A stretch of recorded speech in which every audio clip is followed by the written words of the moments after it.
today's video, an AI driver gets sent upside down in one of the strangest incidents I've had yet on this game as we head into the Saudi Arabian Grand Prix in this F125 My Team career mode. Last time out, we're coming off the back of a fantastic battle 1v1 with Max Verstappen driving as Andrea Kimi Antonelli, one of the man of the moments right now in IRL Formula 1, and certainly our man of the moment as we took victory in Bahrain. Second race only.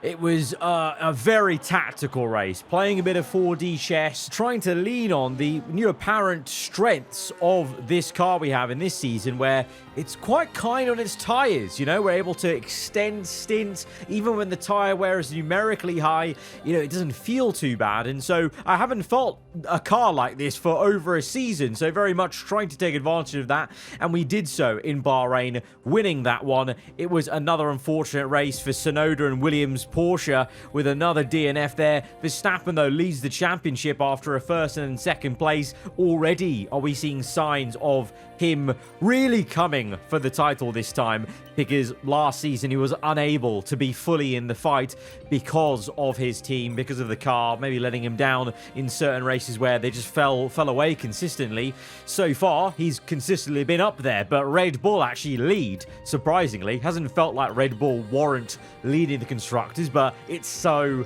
early, so we can't really talk too much about the standings. We're taking it race by race. These first 5 races are all so different, so curious to see what the pecking order could be like here in Jeddah. And we'll be swapping over from Antonelli to Oscar Piastri. We had a great recovery race for him in Australia. He had his own recovery race as an AI in Bahrain, starting from the back of the grid. There just seems to be something right now about Piastri and having to make recoveries. Let's hope we don't have to make a recovery this time, driving as him in Jeddah.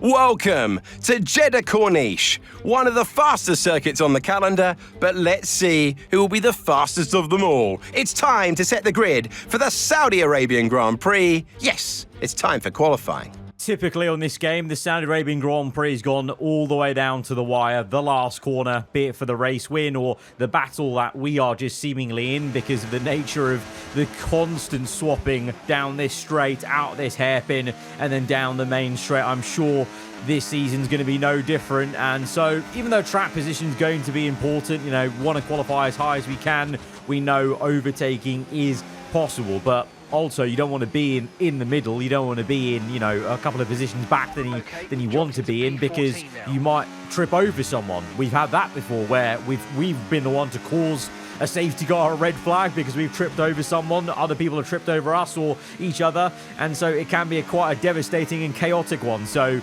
if we can help it, I want to be towards the front. But so far, I think the highest we've qualified is, what, like 6th place, which is exactly where Antonelli is right now. We're up there in 7th place, but it's a topsy-turvy Q1, you know. Verstappen only P14, Lawson 15, Albon and the Ferrari 16th place. We've got the 2 Mercs up top, which is not surprising, but Tsunoda, Maloney of Cadillac up there in P4, and a Haas in P5. So very weird Q1, kind of like one of those ones where in real life, you know, maybe, you know, some cars just didn't bother going out, and so you had some surprising, you know, turn of events for some, you know, lower teams, quote unquote, being up there. You know, it seemed like Verstappen was quite confident that he could just about make it through, which he did, which is fair play, but it was a bit of a surprise in the Q1 standings. But no matter, none of that matters, because we reset now and go again in Q2, and just getting a cheeky little slipstream of Piastri's proper old teammate from McLaren. You know, 5 years on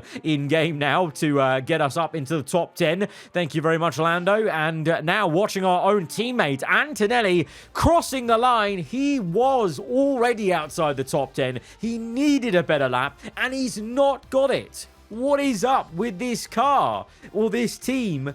Seemingly we can't get both drivers into the top 10. We're still waiting for that moment, as now this time we're through, as we were in Bahrain. Antonelli's not as horrendous as maybe we had with Piastri in round 1.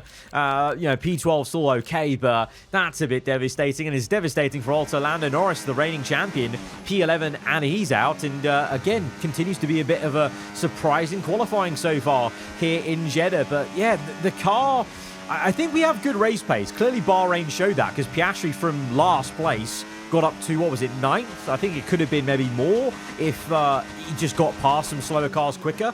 And obviously, we had a very, very good race, winning the race, and obviously in Australia, we recovered. So clearly, the race pace is there. Maybe this car just doesn't have a lot of one-lap pace, owing to maybe the slower engine. I'm not too sure, but here now, Q3! Oh, it's a big mistake for us, and we've slammed into the rear, getting out of the way of the Red Bull! Okay, what the? Colapinto! What just happened, mate?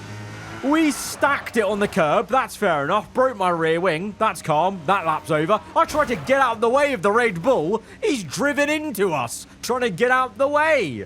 What on earth is that? We were on the racing line. I drove off it, and he turned into that off the racing line part. And I don't know what the physics with that is, but somehow his car's been tipped upside down because of that contact. I think his own tyre has flipped him there, but yeah, very, very odd replays. Obviously, nasty, just got spat out by the curb, bit of RNG on the curb, and then, yeah, look at that aggressive left turn from Colapinto. And his car is just... I'm sorry. His car is actually not even ghosting. It's actually just fully, solidly sat there upside down. That's crazy. Oh, my days. We've got rear wing, diffuser, and side pod damage, I think my engineer just said, as we're going to continue to get out of people's way. And thankfully, all of these lot are going to not drive into us as we leave the racing line.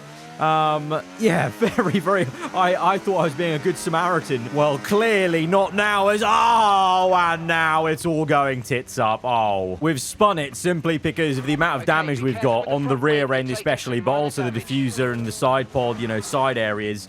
The car is just not getting any downforce. It's got no grip at high speed.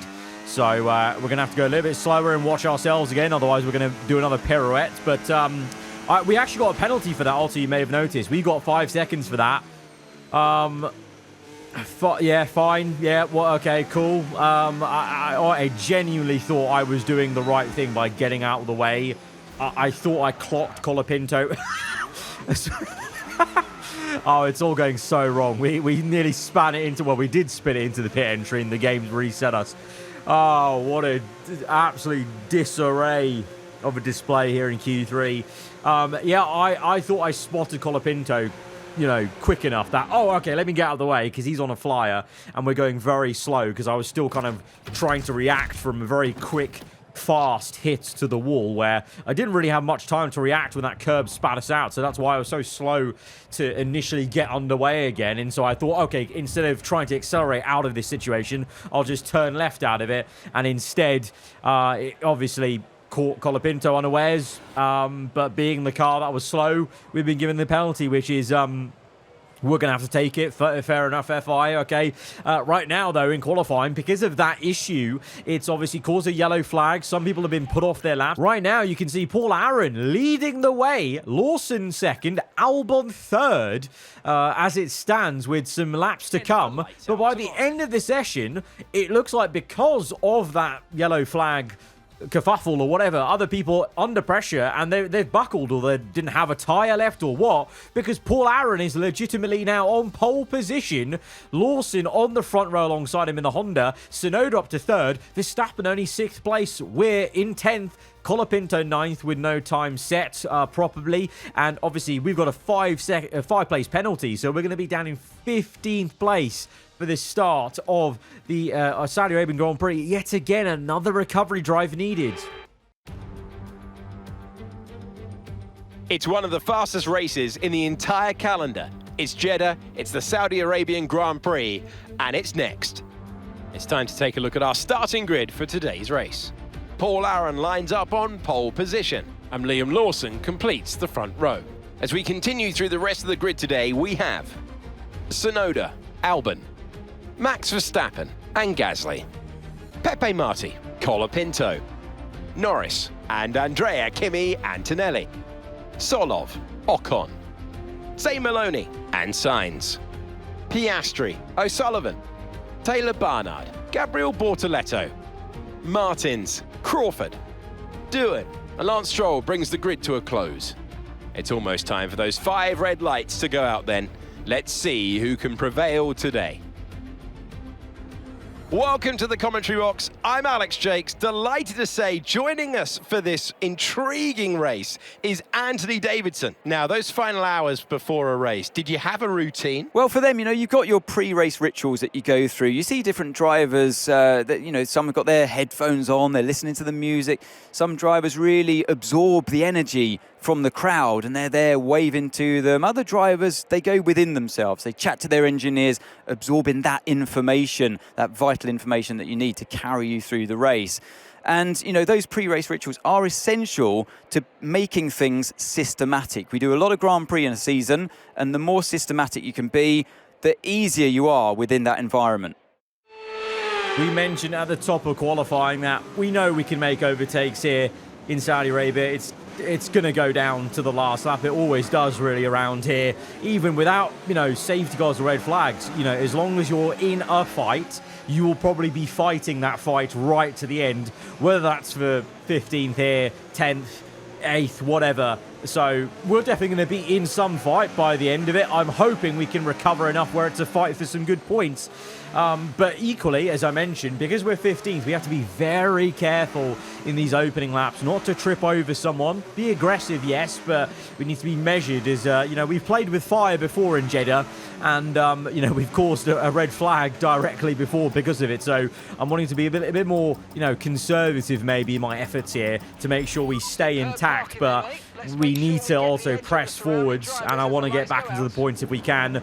On the front row, though, it's a Williams Porsche once again for the second time in this season to 5 red lights here in Jeddah. Lights out, and we're underway for the Saudi Arabian Grand Prix. It's a steady start for everyone, and unfortunately we can't really make a move into turn 1, boxed out of it between the Ferrari, Haas and Cadillac, all 3 of them blocking the road basically. A great wall of Formula 1 mid-cars as we're up to 14th place at least. We've got Carlos Sainz trying to go down the inside of Maloney, who has done pretty damn well actually to be that high up in the Cadillac, to be fair, as we're up into 13th place now. Ahead of us, the BWT pink Haas on the curb, the Ferrari on the curb, both of them getting caught up on that really 3D curb that can just pull you in, and hooked them on the left-hand side wide, and wide enough where we've gone around the outside now of the Haas. We tried to get the Ferrari, couldn't quite do it, and obviously we've seen this, so far in the season, the Ferrari is actually able to put up more of a fight,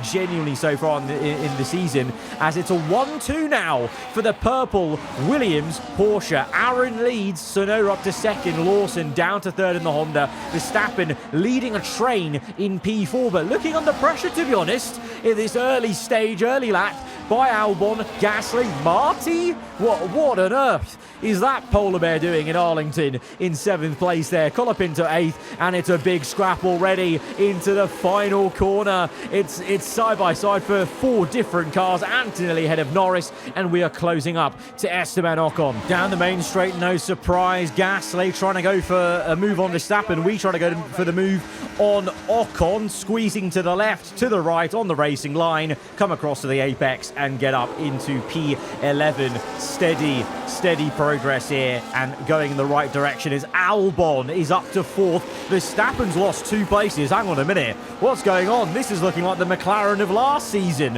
How many times do we see Verstappen like this just go backwards in initial phases of Grand Prix because of some oddity with the McLaren car, and then eventually later in the race he would come back? Is that coming back as a characteristic of the McLaren car in this third race now, is we're under pressure from Ocon.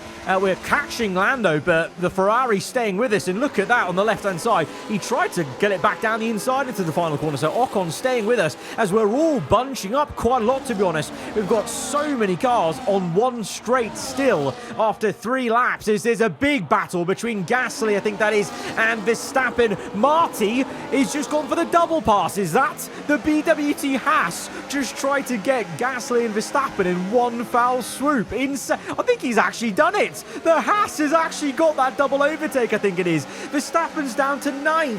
What's going on with the McLaren is we're now side by side with Lando Norris. It is so difficult to make a move, and yet we've done it in this sector, and we've done it very cleanly by giving him room and more to work with, I think you'll agree. But yeah, that was a fantastic move by Marty. He did get Colapinto, not Gasly, Colapinto and Verstappen. He's now been re-overtaken by Franco, and meanwhile up ahead, Gasly, he's nowhere near that fight. He's moved on to bigger and better things. He's up 2 places on Albon and Lawson. Gasly flying high on for a podium at this early stage, top 3, as the 2 Williams Porsches swap for position. They've been swapping pretty much since the start of the Grand Prix, to be honest, so we haven't been keeping up with that because, I mean, it just basically, there's no point keeping up with their swaps. If something more dramatic happens, I'll let you know. Right now, what is dramatic is us looking to pass Verstappen, being squeezed so much that we had to technically go over the white line for the pit entry. We try to go for the switchback. Verstappen completely reads me like a textbook and slams that door shut, doesn't allow us to switch it, and we're still in 9th place then. And because of that, we actually lost a bit of time in that dirty air effect, and Norris has closed back up to us. Ocon as well. Here in Jeddah, definitely more so than Bahrain, Australia, I feel like I'm feeling the lack of engine speed of this Jaguar engine. I feel like these guys are closing up a bit too quickly after losing just a little bit of front-end pace in dirty air of Verstappen as we go for a really just desperate dive. I was trying to find the right word. It was just desperate. I can't lie. Desperate dive on Lando Norris to repass him. A little bit of frustration there from my side of wanting to, undo those mistakes. We've got back past Ocon with a big dive, but unfortunately Lando's now gone and overtaken Verstappen and up to 8th place. So, like in real life, Lando Norris is flustering Piastri here, driven by yours truly. We're really embodying the driver we're driving as we just can't quite seem to get a foothold on Norris or Verstappen ahead of us here as Norris defends Verstappen. Yellow flags behind, and it's still going, and it's now going to be a red flag. It was a safety car briefly, but now the FI feel it's enough for a full red. Interesting. That's going to surely, unfortunately, neutralise the race a bit in terms of surely we all just go to the end on hards now, right? As, big spin from the Cadillacs and Maloney, and, oh no, he's actually held up not only Bortoletto in the Honda, but his own teammates in the other Cadillac. And the reason why there's a red flag is because of this 3-point turn. I don't want to be doing that around a street circuit like this. So, yeah, it's a red flag. So, very peculiarly, though, the strategy under red flag doesn't suggest a one-stop. I've had to make my own quote-unquote one-stop here by just setting a pit stop at the end of the race for 1 lap. But my game plan is clear. We're going on hards, and I'm going to the end. That's the only game plan in my mind that makes sense here. What are the others going to do? Verstappen's on mediums. He starts on mediums, and he's going to have to pit again under the tyre rules as we go to lights out once again. And oh my days, what a start for us on the hards. We've jumped Verstappen. Lando might even get Marty here. 3 positions into turn 1 on a harder compound compared to Verstappen. Ahead of us, Colapinto, Antonelli, our own teammate, on mediums. So all these guys, they have to pit again. There is no way they can't because of the compound rule we have in Formula 1. You have to change compound at least once in a fully dry race. So they're going to have to come again. And I guess others at the top end. So are we actually an odd one out? Is this another Bahrain situation where we're going a bit different? And in Bahrain, I considered a very audacious one-stop. Maybe this is the race where I'm actually going to pull off one less stop compared to others. Tsunoda's flying because he's on softs. What? He's on softs. Aaron, his teammate's on hards. I mean, it's great to see. I've always praised this part of F1 25, my team. It's great to see on this year's game drivers actively all choosing different tyres all the time, going their own way. We never saw this in F1 24. It was always the same strategy for everyone. This is, fair play. This is one of the highlights of the game, is the different tyre compounds chosen. Aaron on hards, 2 steps softer as his teammate Sonoda in P1. So Aaron might go to the end. Sonoda will have to pit again. Obviously, I know he's desperate to just run his own race after 2 DNFs in a row. Even I would want to just be in clean air just to show the pace I have in my car. But soft tyre, that's very aggressive. But I guess he's so confident in the pace of the winning Porsche. And to be fair play, because they've been 1-2 for most of the races. We saw Norris there getting past Esteban Ocon. Antonelli on the medium tyre, passing Aaron on lap 11 in 3rd place now. But he's lost a lot of time because Aaron was so slow relative. So there's now a bigger gap to 2nd place. Albon has managed to be in 2nd place, kind of under the radar actually, because I think Aaron must have just lost out off the 5 red lights, of course, off the red flag. So Albon snuck into 2nd. So very, very solid race so far for at least one Ferrari. Ocon's down the order in P9 behind us. As we now close up to Colapinto and Gasly, the 2 Red Bulls, imagine my shock, fighting and losing time to the cars ahead. They're never going to learn. Honestly, I would put money on it. They're never going to learn this season as AI teammates. And Gasly, he's on softs. Colapinto mediums. Even about now, I feel like we have got the advantage now on the hards. And look at this. We are going to size up. Oh, it's an exquisite from the right to left. You just love to see it. We were inches away from Colapinto's rear tyres. We just measure that move so pin perfect. And we'll do it again as Gasly just gives us the room to work with. We're just on the painted curb and we're up into 5th place and we're going well on the hards. This Jaguar, I think it likes the hard tyres around a place like Jeddah, it seems like.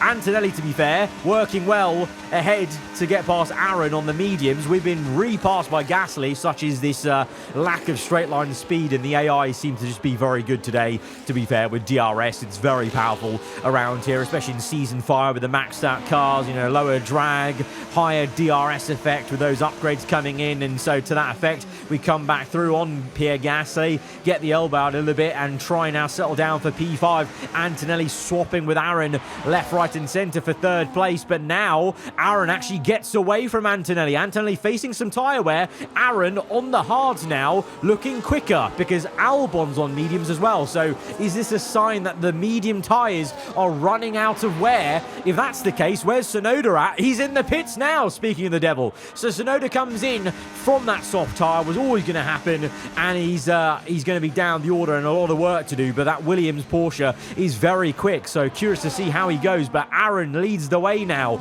on a set of hard tyres. So is he going to go to the end? Am I going to join him? Is it going to be a 1-2 for me and Aaron?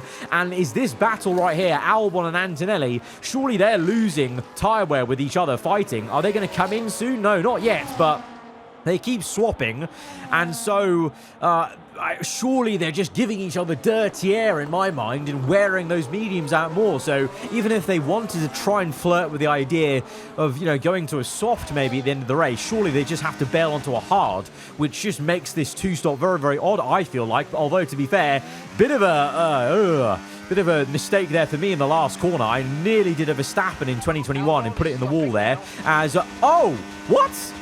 Antonelli, Albon, Aaron, all 3 of them are in, and it's a virtual safety car. No, those 3 are going to get a massive advantage. So, I mean, it's great for Antonelli, our own teammate, but the others, rivals that I'm worried about, they're getting now a cheaper pit stop, basically, under VSC. Sonoda's up to 5th place. He did a proper full pit stop. But under VSC, we now take the lead. Aaron not going to the end on hards. I'm very surprised by that, as that's why the virtual safety car is out. A car parked up there is we've got a lot of delta here as the VSC's ending, so we're going to plant the power, get the ERS going with so much delta, but then we lose all the delta. We have to slam on the brakes, then we go again. Oh, it's such a messy VSC restart. That's one of my worst ones. I was way too confident on the amount of delta time I had there, and I nearly cocked it up. That could have been a penalty for us, so we're lucky. So we're now first place, 7/10 the gap to Lando Norris, who's now closed up on us. You know, he was over a second behind, and now because of that cock up on the VSC, Lando, he nearly tried to go for a move down the inside. I nearly thought he was going to rear end us. That would have been really love lost for the two former McLaren teammates, as Lando Norris now is coming into the pits. Are we the only car trying a one-stop off that red flag? Really? I really thought that was going to be a strategy many people go to, but I guess not. 5 laps to go. We're committed now. We have to go to the end. But Tsunoda, look at this. He's in second place. He's only a second and a half behind. Aaron's third. Anthony and Albon, they've been fighting for, like, what, 10 laps now at this point? For 4th and 5th now, this is. Norris has come out in 6th place, so we would have been around there if we pit again. But we're going to the end, but these guys are all actually quite close to me, so the pace they've got on those newer tyres is really negating that extra pit stop. So, yeah, sure, maybe my car feels fine. It does feel fine. I'm not feeling like I've got a lot of tyre wear, but clearly the lap time is saying otherwise, which is maybe something we're going to have to think about then for the season. That, okay, it may be all well and good that I don't feel like we have a lot of bad tyre wear like we did when we had the Porsche engine last season, but clearly sometimes the lap time is going down still, even if the car feels stable, and that's the case here. I mean, it might just be, honestly, how quick Tsunoda and Williams Porsche are today, because they feel like they've been in a class of their own today, really dialed in. Lap 21 up to 22, I'm trying to defend. I'm using all the battery I can. That's the only tool I've got left in my arsenal. And we try to dive back down the inside. Tsunoda gives us the room. We rub tyres. We go for this switchback. We plant the power. But we just don't have the grip. We've got ERS going, but we just did not have that last bit of grip to capitalise on what was actually quite a good switchback. And so Tsunoda's gapped us by over half a second already in 3 corners. So that's the real difference then between the tyre wear of this hard and his hard. And I think this one-stop play, as Aaron now gets down the inside, we're understeering. That's a mistake from me. We got put under pressure by Aaron. I could have definitely stayed ahead of him for that corner at least. But this one-stop's going to work for us in terms of, I think we'll still stay ahead of Norris, who is the nearest car to us, on a hards. I was hoping we can maybe have jumped, Albon, Antonelli here, but they're closing up to us, and I don't want to hinder Antonelli. I don't want to hinder our team so early on in this season. So as Albon comes for the overtake, I'm trying to defend, but I've got nothing to defend with. These guys are so quick with their own DRS. Albon gets caught up with Aaron, but now Antonelli all of a sudden is right behind us. And like I said, I don't want to hold him up, so I'm actually going to wave him by and not deploy on purpose to let him go, because I reckon he can still do something. He's been fighting Albon all this time, so I still think he can maybe grab a P4 on Aaron now, because Albon's up to second. So the Ferrari snuck in, and he's actually only a second 1.2 off the lead. The Ferrari, this is heights. This is heights it hasn't got to in over a season. They didn't win a single race last season. I don't think they were even on the podium last season. And so this could be an early podium for the Scuderia. As on to the last lap, Antonelli is all over the back of Paul Aaron. I think Albon's got second place down. I think that Ferrari's got it. Tsunoda in the lead, looking for his first win for the new Williams Porsche team here in Season 5. Verstappen, the championship leader, down in 7th place. He's ahead of Gasly. What did I say? He was looking like he was going to be out the points, but like last season, he's recovered in the McLaren later in the race. But that will be a bit of a concern after such a strong round 1 and 2 here in Jeddah. Maybe the drag profile of the McLaren, to be fair, in real life in the base game, the McLaren's quite a draggy car. So maybe that's coming to play here around a circuit like this. Track-to-track dependency matters a lot when you've got all maxed out cars near enough. But Tsunoda maxing out his performance today, coming through the last sector in that shiny purple and black Williams Porsche for the win here in Jeddah. Albon, a fantastic return for Ferrari on the podium, but can a Jaguar join them? Can Antonelli do something on the last straight before the final corner? We're trying to push Antonelli through and trying to grab fourth place if we can, almost like follow the leader, trying to get a bit of a slipstream going. It's going to be a drag race to the line. We squeeze Aaron, but the Porsche's got the legs on us. No, can't quite grab it. And that's the end of the race. We'll see you in Parc Fermé. Nice to recover back to the points. And yeah, back at it again next week. So let's have some fun. It's Dreamland for Yuki. Tsunoda takes the victory. Well, they showed true grit out there today, not to be outdone by the rough circumstances, many points that came their way today. A job well done, not the easiest of days, but they walk away with a race victory. Well, another edition of the podcast is complete. We wander from the cool-down room to celebrate things on the podium. Look at Yuki's face. He can't believe it. It's a very well-deserved win for Tsunoda, you would say, after the disaster double DNF. He kind of deserved a little bit of a pick-me-up, a bit of a Kickstarter to the season. But honestly, I feel bad for Aaron because he's deserved to be up there. You know, the two results he's had while Tsunoda's been DNFing, but, you know, Tsunoda is the higher-rated driver. We now lead the Constructors, though, after Antonelli grabbed that late podium. Really impressive there from Kimi. But the bigger story, I think, there is Ferrari grabbing a podium after a whole season. I think they're actually back a little bit, and they could be on pace to build on that momentum. It's obviously a great recovery for us, actually. I forget we were 15th place, so I will take a 5th place. 10 places gained over that race. Guys, if you have enjoyed it, hit the like button. Let me know what you thought in the comments below. If you're around here, then do get subscribed for weekly Formula 1 content. I'll see you guys next time. Goodbye.